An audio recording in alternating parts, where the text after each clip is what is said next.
Hello there, welcome to Social Guidance. In this video, I will show you how to make money with Instagram theme pages. So, I have created a video on how to start an Instagram theme page. You can view this. After creating your account, you need to be aware with these two websites, which is the first one is Snaptic,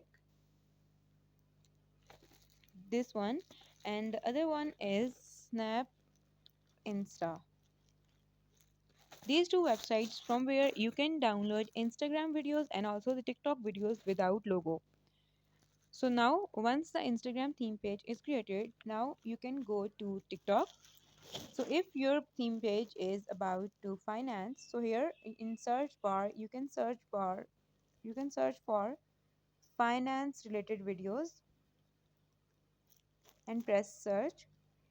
Now here you can choose the video which has more likes. Go to Snaptic and from there you can download video without logo and simply download it and post it on Instagram.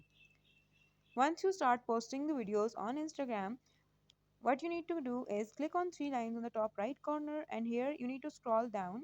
There we have creator tools and controls. Now click on monetization status and here you will find this status. You are able to monetize. You need to enable this and from there you can start earning money from Instagram theme pages. If this video helped you, leave a like on the video and make sure to subscribe our channel. Thank you for watching. Bye.